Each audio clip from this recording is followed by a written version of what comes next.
Hello friends, welcome to our YouTube channel तैयारी beginners की।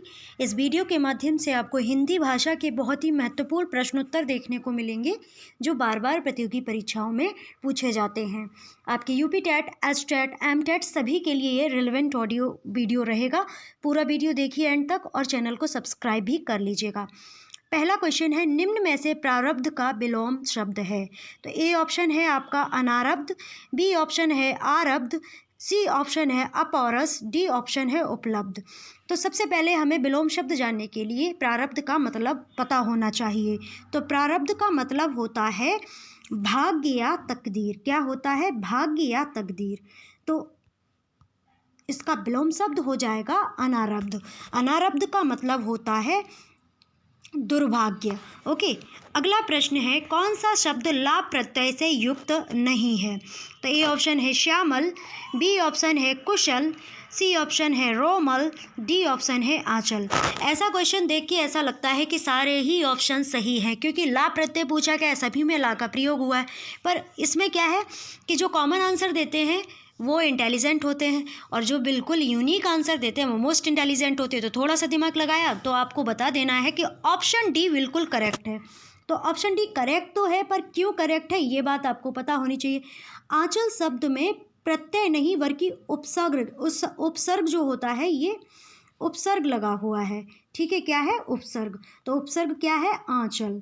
Okay, और बाकी सब में ल प्रत्यय लगा हुआ है, कुशल, श्यामल, रोमल। ओके, और इन तीनों शब्दों में कौन सा प्रत्यय है? कृतवाचक प्रत्यय, अर्थात किसी व्यक्ति की विशेषता को दर्शा रहा है। अगला क्वेश्चन है, निम्न में से किस व्यंजन का उच्चारण दंत्य नहीं है? तो दंत व्यंजन कौन से होते हैं? अब नहीं ऑप्शन है तो सबसे अच्छा तरीका यही है कि आपको दंत व्यंजन पता होने चाहिए। तो ता वर्ग के सभी वर्ण जो होते हैं वो दंत व्यंजन होते हैं। कौन कौन से? त, थ, द, ध, न। ओके, तो ये तो ता वर्ग के हो गए। और दूसरा जो ला होता है वो भी दंत व्यंजन होता है, किंतु जो शा है, शा जो है अर्थात तालु से उच्चारित होने वाला वर्ण होता है। जो जो ये सा सलजम जो है ये क्या है? ये तालु से उच्चारित होता है। बाकी त, ल और था ये कहाँ से? दंत से इनका उच्चारण होता है। तो इसमें नहीं का ऑप्शन था, तो शा जो है तालु से इसका उच्चारण होता है। अगला क्वेश्चन है, असंगत विकल्प बताइए। तो ए ऑप्शन है निस्थिक बराबर नैष्ठिक, विधन शाद बराबर विषाद, सुधन स्मिता सुष्मिता, निधन सन निशन। तो असंगत बताना है, मतलब जो इन क्वेश्चन में सही नहीं है वो आपको बताना है। तो निधन सन जो है, निशन ये स्वर संधि के अंतर्गत आता है। बाकी सुष्मिता में व्यंजन संधि है, नैष्ठिक में स्वर संधि तथा विषाद में भी स्वर संधि है। ठीक है, तो इसका जो करेक्ट ऑप्शन हो जाएगा वो कौन सा हो जाएगा? आपका डी ऑप्शन हो जाएगा। अगला प्रश्न है, अव्ययी भाव समास का उदाहरण नहीं है। तो अव्ययी भाव समास का उदाहरण कौन सा नहीं है? ए ऑप्शन है द्वार द्वार, बी ऑप्शन है आजकल, सी ऑप्शन है कुशलता पूर्वक, डी ऑप्शन है हाथों हाथ। तो इसका जो बी ऑप्शन है वो करेक्ट आंसर है। एक तो ये बात हो गई कि आपने ऑप्शन देखा, करेक्ट लगा दिया, पर जब तक आपको इसका कारण नहीं पता होगा तब तक अब आगे कोई क्वेश्चन नहीं कर पाएंगे। तो आजकल शब्द में द्वंद्व समास है, जिस समास में दोनों पद प्रधान तथा विग्रह जब इनको अलग किया जाए तो इनमें अथवा एवं लगे तो ये द्वंद्व समास होता है। तो जैसे आज और कल को अलग करेंगे तो क्या होंगे? आज एवं कल, आज अथवा कल, आज या कल। ओके, तो आजकल क्या है? अव्ययी भाव का समास नहीं है। ओके, बाकी द्वार द्वार, कुशलता पूर्वक, हाथों हाथ ये अव्ययी भाव समास के उदाहरण होते हैं। ठीक है, इसी प्रकार यथा किसी में लगा हो तो अगर यथावत लिखा हो या यथाचित लिखा हो तो आप तुरंत से लगा दीजिएगा कि इसमें अव्ययी भाव समास है। अगला क्वेश्चन है, निम्न में से किस भाववाचक संज्ञा शब्द की निर्मित व्यक्तिवाचक संज्ञा से हुई है? तो ए ऑप्शन है मातृत्व, बी ऑप्शन है आवश्यकता, सी ऑप्शन है ऐश्वर्य, डी ऑप्शन है कैशौर्य। तो इसका जो करेक्ट ऑप्शन हो जाएगा वो हो जाएगा सी ऑप्शन ऐश्वर्य। तो निर्मित व्यक्तिवाचक संज्ञा से इस शब्द की भाववाचक संज्ञा शब्द जो है, ये ऐश्वर्य जो भाववाचक संज्ञा शब्द है इसकी निर्मित व्यक्तिवाचक संज्ञा से हुई है। तो क्यों हुई है? ऐश्वर्य एक व्यक्तिवाचक संज्ञा है जिसके द्वारा निर्माणित भाववाचक संज्ञा ऐश्वर्य द्वारा निर्मित की गई है। अगला क्वेश्चन है, किस शब्द में परा उपसर्ग का प्रयोग नहीं हुआ है? तो ए ऑप्शन है पराजय, बी ऑप्शन है पराश्रित, सी ऑप्शन है पराभव, डी ऑप्शन है आपका पराकाष्ठा। तो अब इसमें भी वही बात होगी कि इसमें सभी में परा परा लगा हुआ है, तो अब आपको ये जानना है कि कौन से में परा उपसर्ग का प्रयोग नहीं हुआ है। तो इसका जो करेक्ट ऑप्शन हो जाएगा वो हो जाएगा पराश्रित, पराश्रित। ओके, तो इसमें परा उपसर्ग का प्रयोग नहीं किया गया है। आश्रित शब्द से निर एवं अन्य उपसर्ग का प्रयोग करके निराश्रित एवं अन्योन्याश्रित शब्द का निर्माण किया जा सकता है, पर पराश्रित का प्रयोग नहीं किया जा सकता है। अगर आश्रित शब्द है तो उस पर निराश्रित और अन्योन्याश्रित शब्द का निर्माण होता है, बल्कि पराश्रित का निर्माण नहीं होता है। तो इसका बी ऑप्शन बिल्कुल करेक्ट हो गया है। अगला प्रश्न है, वार्तनिक दृष्टि से अशुद्ध विकल्प चुनिए। तो आपको ये तो पता ही होगा कि इसमें करेक्ट क्या नहीं लिखा गया है। अब इसमें अशुद्ध पूछा है, तो आपको ये देखना है इसमें अशुद्ध की बजाय, क्वेश्चन में तो पूछा है अशुद्ध, 4 ऑप्शन दिए गए, पर आपको इसमें जो करेक्ट ऑप्शन है वो निकालना है कि इसमें क्या करेक्ट लिखा गया है। ठीक है, तो इसका बी ऑप्शन बिल्कुल करेक्ट हो जाएगा। पक्षीगढ़, पक्षीगढ़ की शुद्ध वर्तनी होती है पक्षीगढ़। ठीक है, पक्षीगढ़, इसमें बड़ी ई की मात्रा लगी हुई है और बल्कि इसमें छोटी ई की मात्रा लगती है। पक्षगढ़, पक्षीगढ़ नहीं होता, पक्षगढ़ होता है। ओके, इसमें दुविधा रूपी वर्तनी है, ऐसी वर्तनी जिसके दो दो रूप बराबर चल रहे हैं, जैसे गर्मी गर्मी, बीमारी बीमारी। तो इसमें क्या होता है कि छोटी ई की मात्रा का समावेश हो जाता है। अगला प्रश्न है, संधि की दृष्टि से असंगत चुनिए। ए ऑप्शन है खगधन ईस खगेश, विवधन अविचार व्यभिचार, देवी धन एकता दैवेकता, डी ऑप्शन है धातु धन एक धात्विक।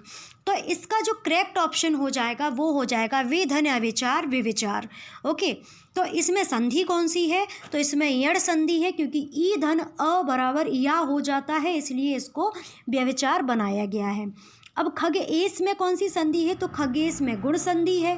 ओके, इसी प्रकार देवी धन एकता में कौन सी संधि है? तो देवेकता में आपको यड़ संधि देखने को मिलेगी। इसी प्रकार धातु धन इक में कौन सी संधि है? तो धातु धन इक बन जाता है आपका धात्विक, तो इसमें भी यड़ संधि होती है। तो इसमें कौन सा हमें करेक्ट लगाया जाएगा? तो इसमें जो करेक्ट ऑप्शन हो जाएगा वो आपका बी ऑप्शन हो जाएगा। अगला प्रश्न है, अनेकार्थक शब्द के अर्थ समूह की दृष्टि से कौन सा विकल्प सगत नहीं है? ए ऑप्शन है ऋत, आदित्य ऋतु सत्य, बी ऑप्शन ऐरावत इंद्र का हाथी एक नाग जाति का नाम विद्युत मेघ, ऋषभ बैल श्रेष्ठ संगीत के 7 स्वरों में दूसरा, ओघ है ढेर प्रभाव बाढ़।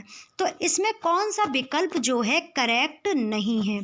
तो जो ऋत शब्द है, ऋत शब्द का अर्थ समूह की दृष्टि से सही नहीं है, क्योंकि ऋत शब्द का अर्थ होता है सत्य, जबकि आदित्य सूर्य का पर्यायवाची होता है एवं ऋतु मौसम का पर्यायवाची है। तो इसका जो करेक्ट ऑप्शन क्या हो जाएगा? ए ऑप्शन हो जाएगा, ये सही नहीं है। आदित्य क्या होता है? सूर्य का पर्यायवाची होता है, ऋतु मौसम होता है, और इसका जो सही होता है वो होता है सत्य। ओके, ऐरावत का बिल्कुल करेक्ट है, इंद्र का हाथी एक नाग जाति का नाम विद्युत मेघ, ऋषभ बैल श्रेष्ठ संगीत के 7 स्वरों में दूसरा, ओघ ढेर प्रभाव बाढ़, ये सभी हो जाते हैं। अगला प्रश्न है, अशुद्ध विकल्प चुनिए। ए ऑप्शन है जो कम बोलने वाला हो अल्पभाषी, बी ऑप्शन है जो प्रमाण से सिद्ध ना हो प्रमाण्य, सी ऑप्शन है जो किसी पर अभियोग लगाए अभियोगी, डी ऑप्शन है वर्षा का बिल्कुल ना होना अनावृष्टि। तो इसमें आपको अशुद्ध विकल्प चुनना है। तो अब आपको इतना तो समझ में आ ही गया होगा ऑप्शन पढ़ने के साथ कि इसमें कौन सा अशुद्ध है। तो इसका जो बी ऑप्शन होगा वो बिल्कुल करेक्ट हो जाएगा। जो प्रमाण से सिद्ध ना हो उसे अप्रामाणिक कहेंगे, अर्थात जिसका प्रमाण तर्क संगत ना हो उसे क्या कहेंगे? अप्रामाणिक। ओके, अगला प्रश्न है, किस विकल्प में अनुपसर्ग का प्रयोग हुआ है? ए ऑप्शन है अन्वेषक, बी ऑप्शन है अनुष्ण, सी ऑप्शन है अनुत्सेक, डी ऑप्शन है अनुद्धत। तो इसका जो करेक्ट ऑप्शन होगा वो क्या होगा? तो ए ऑप्शन जो है बिल्कुल करेक्ट हो जाएगा। अन्वेषक में अनु का प्रयोग उपसर्ग की तरह हुआ है।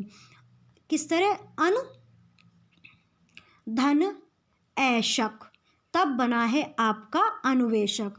अनु धन ऐशक क्या बना है? अनुवेशक। अन्य तीनों में अन उपसर्ग का प्रयोग हुआ है। अन्वेषक का मतलब क्या होता है ये भी जान लीजिएगा।